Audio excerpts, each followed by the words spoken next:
कि जो आनंद आपको प्राप्त है वो आनंद मुझे कैसे प्राप्त हो, मुझे आनंद का मार्ग दे दो।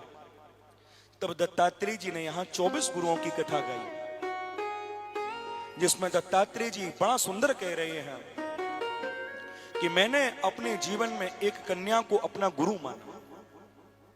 कैसे?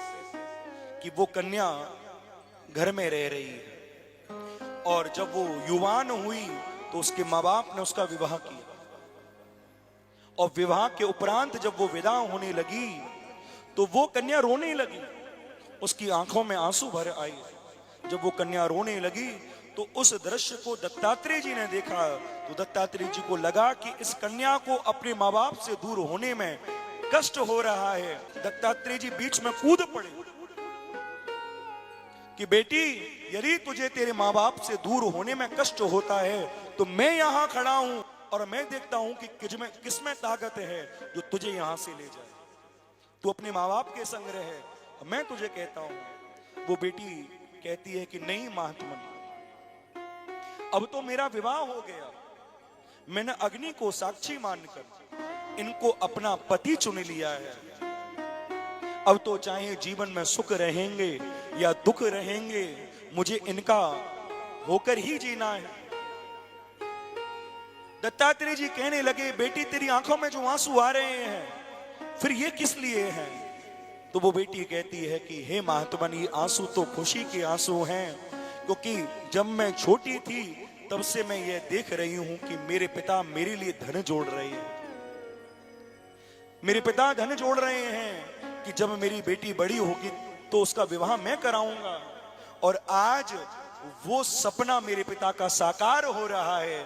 उनकी बेटी अपने घर जा रही है, इसलिए मेरी आंखों में आंसू आ गए कि मेरे पिता का सपना पूरा हो रहा है।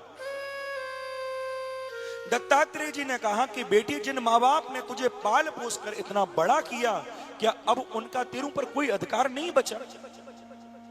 वो बेटी कहती है कि महात्मन, अधिकार तभी तक था जब तक मैंने अग्नि को साक्षी मानकर फेरे नहीं लिए थे।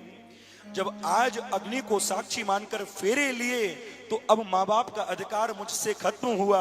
अब तो मेरे जीवन में मेरे पति का अधिकार मेरे ऊपर है।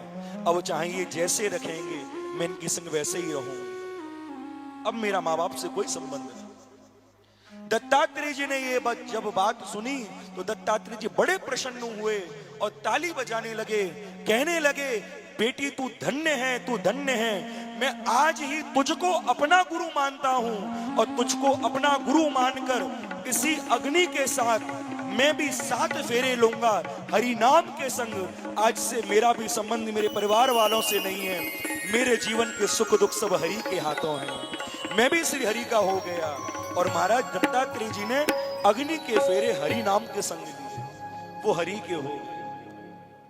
जब महाराज सारे जीवन को एक हाड़ मास के पुतले के सुकृत कर सकते हैं तो भगवान के सुकृत क्यों नहीं?